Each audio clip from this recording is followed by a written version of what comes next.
So I was just checking out this video, my dog Mitt, MIT215 at Instagram, just posted about how the average American, is going to be a lifelong renter, and how right now with the interest rates being at 8%, in order to get into a home that's $420,000, which is the average home in America, you have to make $120,000 a year just to be able to afford that payment, give or take, right? It all depends on the taxes and all the other HOA and condo fees and all that stuff.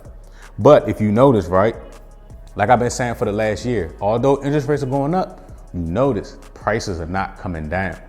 And I tried to give everybody a heads up and, send an olive branch or just give you all ideas that this was coming. Here's the thing. There are a lot of hedge funds out here paying cash for homes. There are a lot of people from foreign countries out here paying cash for homes. And then of course you have the top 20% of Americans that are well capitalized, that are out here buying these homes. And this is why it's holding the housing market up. And a lot of people under the assumption or think that because the average person can't afford a home, that the housing market is going to crash. And I'm here to tell you that it's not true. And this is one of the reasons why I was putting out videos and showing people like, hey, this state, that state, these lending institutions, they all, these different places have this down payment assistance that's in most places forgivable or deferred. And the whole point was to assist people that didn't have the down payment assistance to be able to get into a home. One thing that I see a lot of people try and do is to get into a dream home out the gate. If you're not making dream money, like one of my clients makes, he has $400 million in the bank.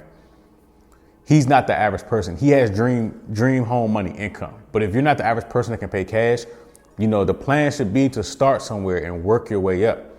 A lot of people that bought in the past year, 2 years, 3 years, they're going to win. Because they'll be able to roll their equity into the next property, which is the best way to do it. If the interest rates, which I think next year they're going to come down, I don't know if it's going to be the spring, the summer, whenever. If those interest rates touch 5.9%, it is going to obliterate the housing market. Okay, the average home price is going to go from $420,000 all the way up to close to $500,000, and people are going to be overbidding. When I was at the dojo the other day, this guy was telling me, he overbid somebody $20,000 and he put down the cash to buy the house that he wanted, right? So you're going to see a lot more of that coming in the housing market, especially if the interest rates get down to 5.9 and or below, and then you have the average person coming into the housing market. In addition to these foreigners that are coming over here paying cash, in addition to these hedge funds and these banks that are coming over here, that are already here, that are buying up a lot of these properties, cash. I had a meeting with a bank, just to go over some of their products that they want me to talk about on the channel. And they were surprised at the fact that I knew a lot of this stuff, right? You can always tell, shout out to my dog Mitt, you can always tell who is really in the housing market. When you look on YouTube, a lot of these guys aren't in the market, they're just making money off of putting out videos saying the housing market's going to crash. But if you're actually on the ground and you're participating in transactions, you can see, you can tell, and that these banks are not out here playing. Okay, these people that are well capitalized, that are paying cash for these homes at all levels of the housing market, okay, they're not out here playing. Okay, they don't care about the interest rates because they're well capitalized. And a lot of this stuff actually goes back to the pandemic, right?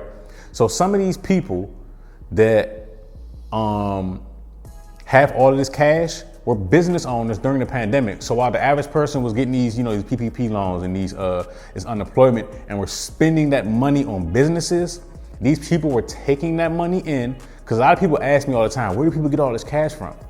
They're taking advantage of economic opportunities. So when you had people like in the DC, Maryland area, there was a crab shortage.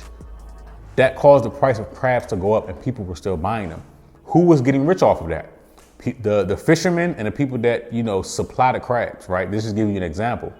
These people were taking this money in and just throwing it in the bank, stacking it up. Well, now these are the same people, these business owners are the same people that can come into the housing market and pay cash for a house, put down 20%, put down 50%.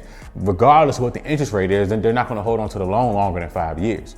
So, the average person that wasn't on that wavelength or that wasn't thinking that way, just like how Mitt was saying in the video, they're going to become a lifelong renter. It's going to be very hard to buy a home in the future, especially if the interest rates drop to a minimum of 5.9, it's over. It's going to obliterate the housing market. The housing prices are going to accelerate just like how they did during the pandemic. And unfortunately, like I try to tell people, you got to know how to strike when the iron is hot. A few people did, they got a home and said, hey, I'm gonna stay here for a year and a half, 2 years. And then once the housing market picks up, I'm gonna just take whatever equity I have and then just move it to a larger home and build my way up to my dream home, right?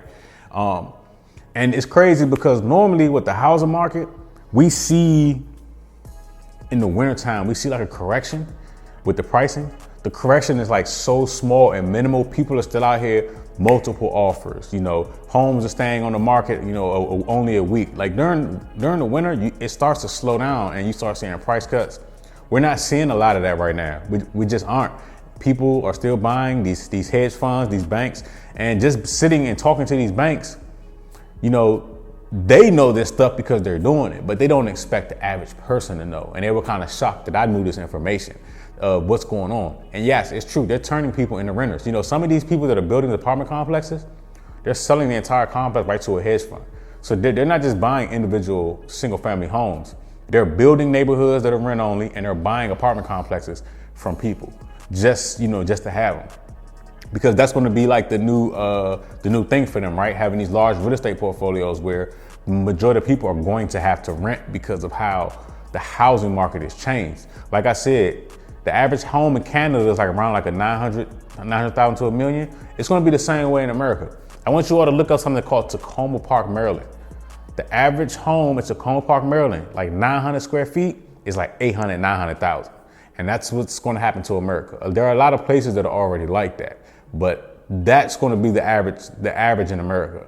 And that's where we're headed. And I tried to warn people a year ago. Everybody was talking about housing crash, and it hasn't happened, and it's not going to happen anytime soon. Okay? The reason being, the top 20% of Americans, these people from foreign countries, and these hedge funds, they are out here, they're in these streets, they're buying up everything, and they're well capitalized. And that's just real.